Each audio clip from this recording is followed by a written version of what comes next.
In this video on Kevin's Creations, we're going to be doing a slideshow video of my 87 Grand Wagoneer. Welcome to Kevin's Creations.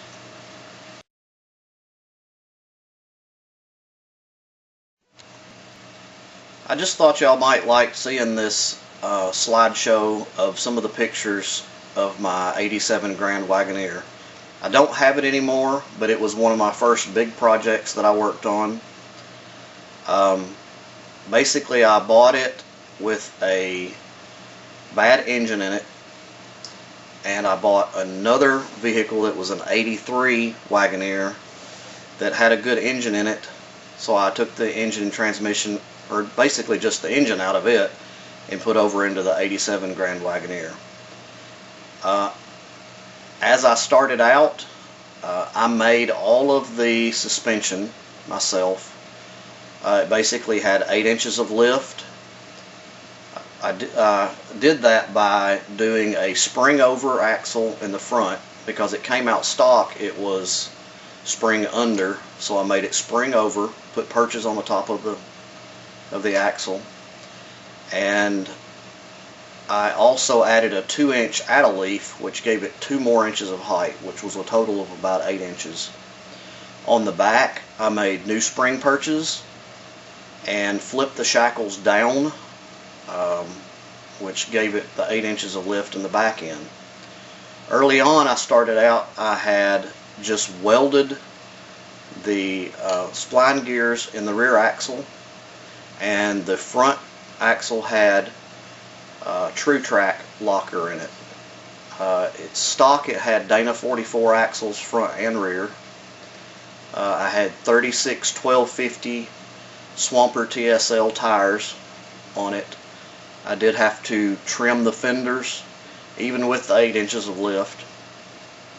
The largest factory lift that you can buy for a Grand Wagoneer is a 4-inch, and basically all it is a higher arched spring.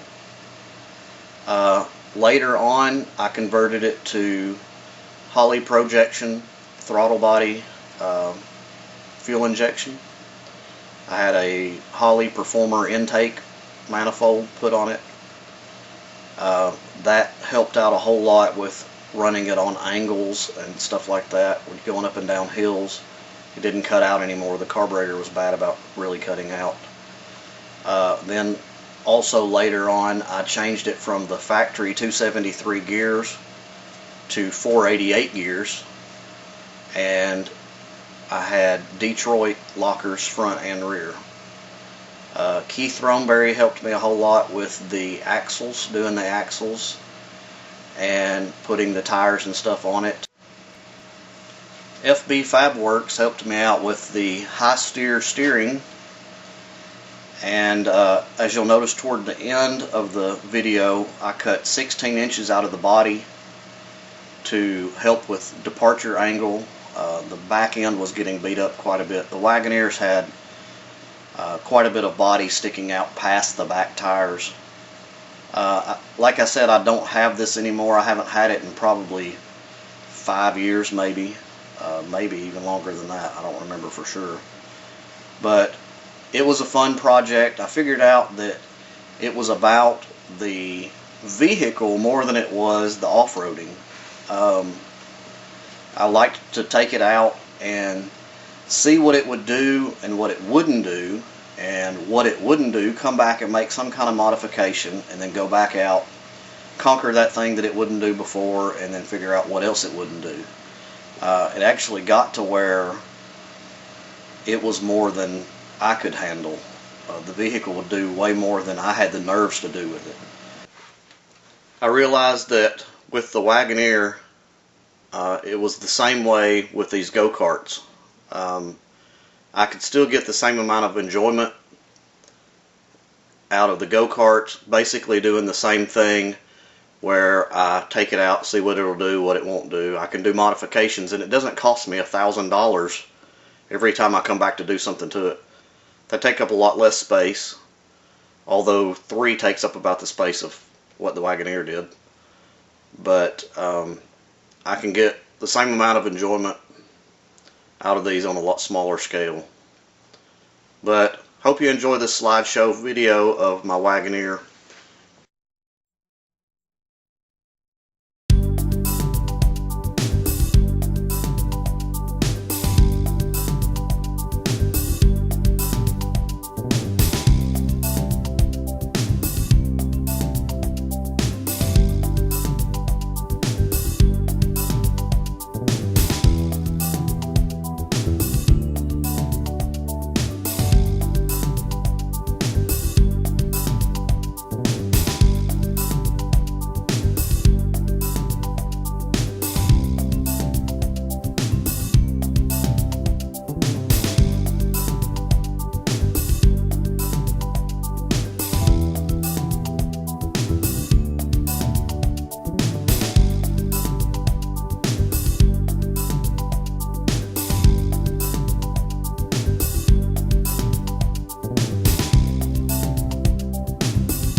I hope you enjoyed this video of my Grand Wagoneer.